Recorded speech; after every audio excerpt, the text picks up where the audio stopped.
Good morning. I thank you all for your work on this commission, and I'm grateful for the opportunity to go through this process again. The last time I was before all of you, I spoke about my upbringing, most notably my dad, who worked 12-hour days in a factory to provide for our family. My parents both worked so that my brother and I would have the opportunity to seek our purpose and our passions in life. Those core values are still what brings me before all of you today, seeking this position on the Iowa Court of Appeals. But I learned something going through this process last summer about traits I have ingrained in me from that kind of blue-collar, no-nonsense, hard work is what matters type upbringing. I really did not feel comfortable talking about myself and hyping myself up. I've always believed that someone shouldn't have to tell you how smart or accomplished or hardworking they are. You should be able to see it in their actions and the work that they've done. The problem is, clearly, this is a job application unlike any other, and I had to get over that a bit. So through that process, I did learn to feel more comfortable and confident in who I am and the work that I've done. So today I would like to talk with you all about why the work I've done and how I've done it has prepared me for this role. My work as an attorney has been primarily appellate. I've had different roles, starting with a judicial law clerk for an appellate judge, as a prosecutor and a public defender. These different positions have required me to analyze cases from different viewpoints and different perspectives. I've handled over 400 appeals in state and federal court here in Iowa. In each case, the skills required are the same. I have to review the entire trial court record, conduct the necessary legal research, and write clear and concise legal arguments. I have to write a lot, write well, and write quickly. Because of this, I feel comfortable reviewing and making sense of a cold record, and I understand and appreciate the deference often afforded to trial courts at the appellate court level. Also, because I've handled appeals from all over the state, I understand that how a trial court might handle something in Sioux City differs from how a trial court might handle something in Cedar Rapids. But my work has not only been appellate. I've been fortunate to also handle cases in the district court as well. I've done everything from criminal jury trials, sentencings, eviction proceedings, domestic abuse protective order proceedings, and more. My combination of trial and appellate work has solidified for me the distinct and unique role that appellate courts play in our judicial system. My most recent work has been as an appellate public defender. The legal issues I've raised and argued have been varied and complex. Even in my federal work, I deal with issues relating to Iowa law almost every single day. I believe, and I talked about this last time, but I believe that working as an appellate public defender is one of the best preparations for the role of a judge. Public defenders are unique in that I don't get to choose my clients, and I don't get to say no to representing someone.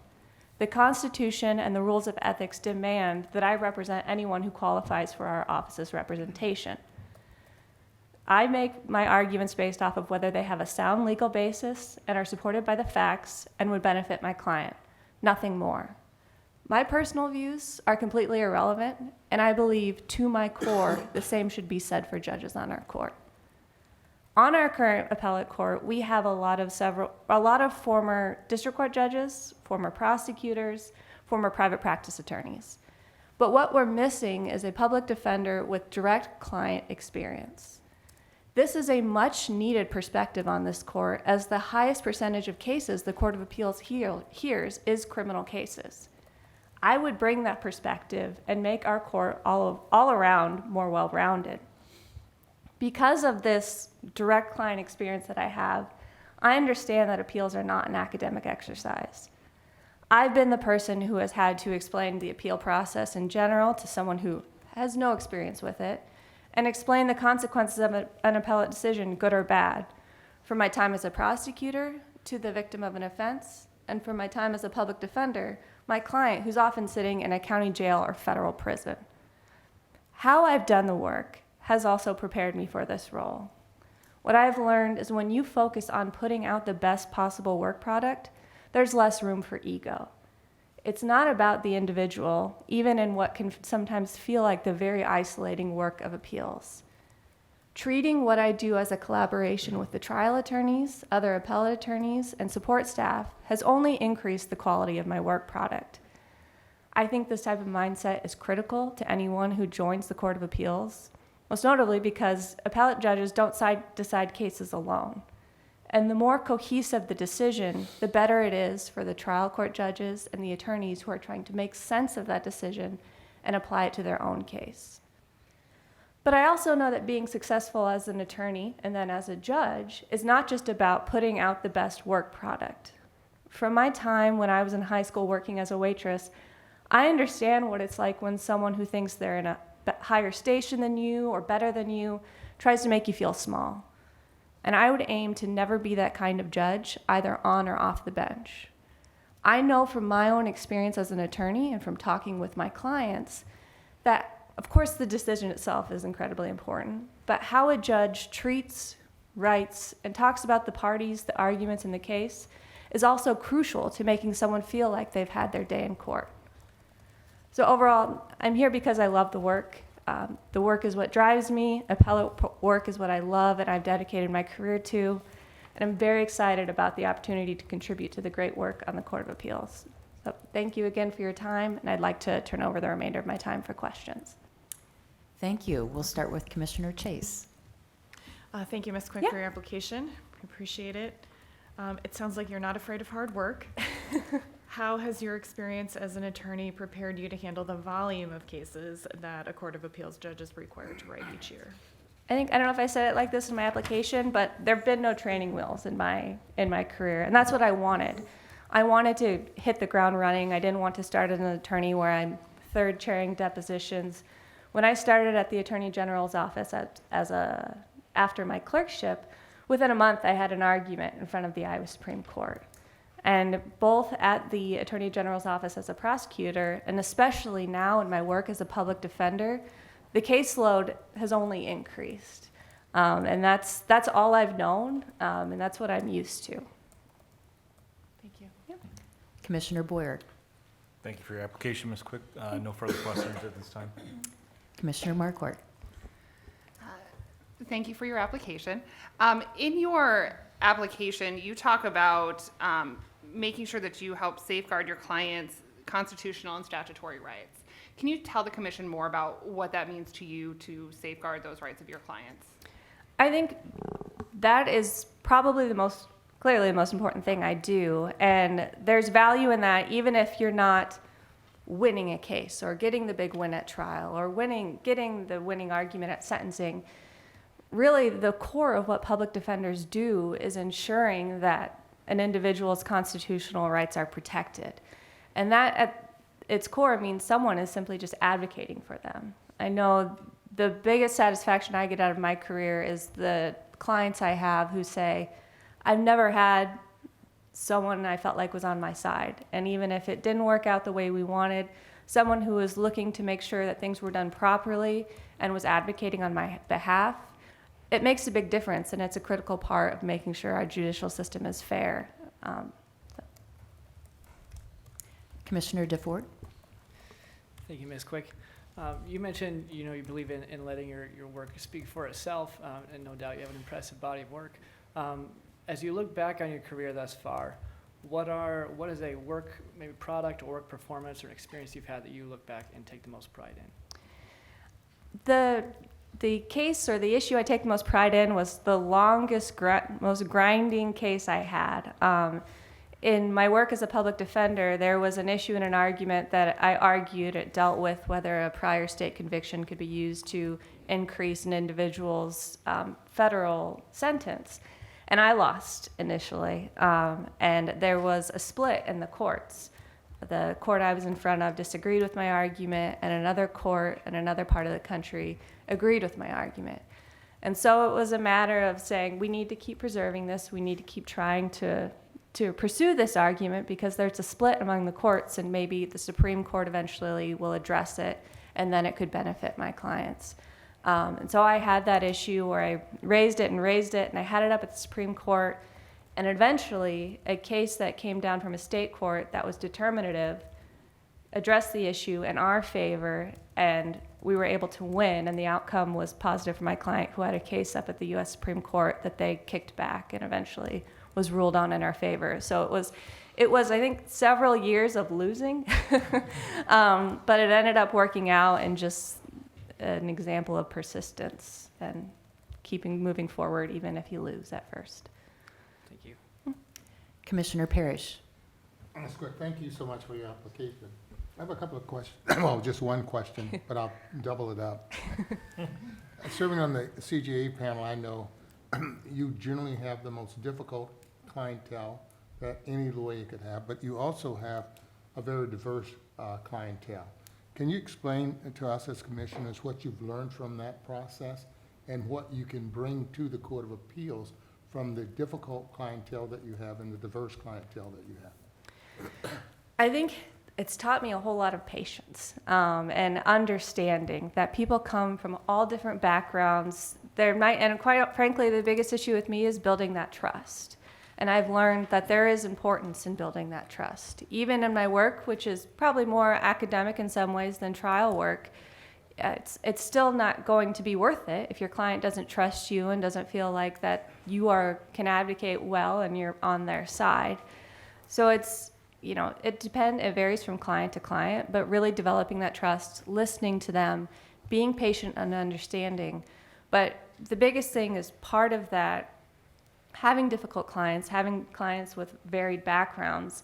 I've learned if I can't explain something plainly, then one, you probably don't understand it, but two, what good are you doing your client? If you talk in these high level phrases and high language, a lot of my clients wouldn't get that. And then I'm not serving them because they don't understand what's going on in their case. And ultimately, it's their life. It's not mine. So those are the two biggest takeaways I've taken away. Thank you. Commissioner Graber. Good morning. Thank you for your application. Let's say that you get this Court of Appeals position 5 years into the future. We're looking at what you've been able to add to the Court of Appeals. Tell me what you think you've done to be able to elevate this court. I think I would hope to bring that perspective of having a public defender on the bench and just making it feel, and I don't think it feels like this now, but again, still feeling like a welcoming court, a court that I never want to be the judge where someone sees that I'm assigned to their case and they have oral argument in front of me and they would cringe and they're not looking forward to it, but just still contributing to that collegial nature, both amongst the judges themselves, but also among the members of the bar, that they feel that it's a place that they can feel welcome and that they will feel heard. At the end of the day, I think that's what matters the most. Thank you. Commissioner Schnur. Thank you. Thanks for your application. Thank you. You are the, and I'm not going to get this right, so correct me. Tell us about your current position, your caseload, and what you have learned from your work as the appellate defender, federal appellate defender, and how that will translate to the state court of appeals. So I am the appellate chief and also first assistant federal public defender. First assistant, that requires, it's not really about the legal work, it's more about office policy and more HR things, which before getting that position I had no experience with. So that has definitely been an eye-opening experience and very valuable, I think. As appellate chief, every appeal that's filed in our office comes to me first. And I generally take most of the appeals that are from all over the state for our office. And if my caseload doesn't allow it, we also have other people who help with appeals. My caseload is heavy. I think right now at this point I have 10 outstanding briefs that need to be filed, and that's not unusual. It seems like every year it gets busier and busier on appeal, but that's just the nature of the work. And I think because of that background in my work as an appellate public defender, the first thing anyone says about the Court of Appeals is it's busy and it's a lot of work and you have to really crank out opinions in a fast manner. And it's the same thing I have to do as an appellate public defender. I don't have the luxury of having several attorneys on one appeal and having, infinite time to work on a case. Because I have several other cases down the pipeline that are coming down. So that's what I'm used to, and that's what I'd be able to bring to the court. Thank you. Commissioner Hanson. I'm going to kind of piggyback on Jerry's question. How do you balance the need to process decisions quickly, but also to be thorough? I think that comes with experience. I know that's one of the biggest things I've gained from handling the high volume of appeals over several years. You're able to pick out quickly which cases are going to require more of my time and which cases might be more run-of-the-mill, not as legally or factually complex. Because it's not always as simple as saying, well, this is a trial, so this trial appeal is going to take more time, and this was just a sentencing issue. Sometimes it seems like those minor, those little sentencing issues can take up more of your time than a trial appeal. But I think that comes with experience with dealing with the high volume of an appellate caseload, which I have. Thank you. Commissioner Roberts. Okay, kind of ripping off a couple combo from Al and a balancing from Cheryl. You have a lot of appellate experience. Can you talk about the role that dissenting and concurring opinions have played in your practice, and what sort of value you would find in them, if you were on the Court of Appeals, and then sort of the balancing? How do you balance using those as a judge on an appellate court while also maintaining the collegiality of the court? Yeah, so I've used them sometimes it's a judge signaling, here's, I think, maybe a potential issue and it wasn't raised, and so we're not going to delve into it today, but keeping you aware of what the court is thinking about. And even though there's the final outcome, there's other issues that revolve around this legal issue that the judges are aware of, and I, as a practitioner, might need to be thinking about in my and how I handle my own cases. I think that the concurring opinions, they have a place. I don't know if that should be your first instinct necessarily to put that out there. I think you would have to ask yourself, is it helpful and is it necessary? You understand with the heavy caseload and you're working with these judges on so many cases, if it's just a matter of, well, I would have said this a little differently, maybe it's not necessary to write a whole concurring opinion and make it more convoluted. I think it has its place, but I don't think it should be your first instinct as an appellate judge. Commissioner Henderson. I have no questions, thank you. Commissioner Semmelroth. If you replace Judge Bauer, my understanding is we'll now have more people without trial judge experience on the Court of Appeals than people with that experience. Should that concern us as a commission when it comes to a panel that brings the right kind of experience to overseeing other trial judge decisions? No, I don't think so. I think what you need at its core is someone who understands the role of an appellate judge. And you can, of course, get that if you have experience as a trial court judge.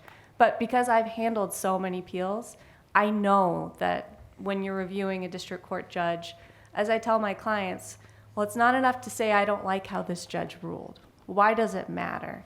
Why is it something that should be brought up on appeal? Because you're not there to kind of nitpick district court judges, and they are afforded a lot of deference as they should be.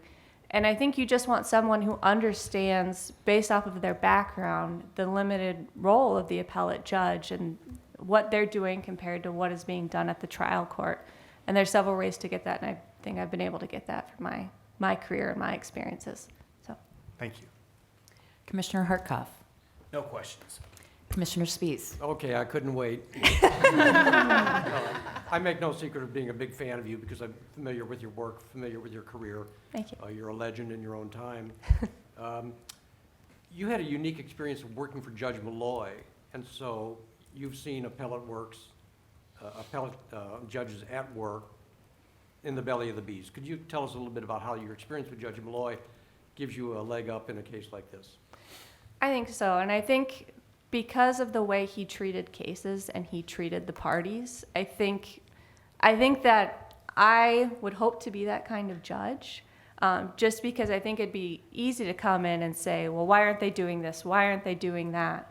And I worked for a judge who didn't carry himself in that way and who really was respectful of the parties, looked at things with an open mind, and appreciated where every you know, every person's practice was different, their background was different, their resources might be different. And I think that's a valuable perspective to have as a judge, to really understand that being that kind of judge is important, and treating people like that is crucial to being a successful judge. Thank you. And Commissioner Spies, you get the last word. We are out of time. Thank you again for your application, and we wish you all the best. All right, thank you.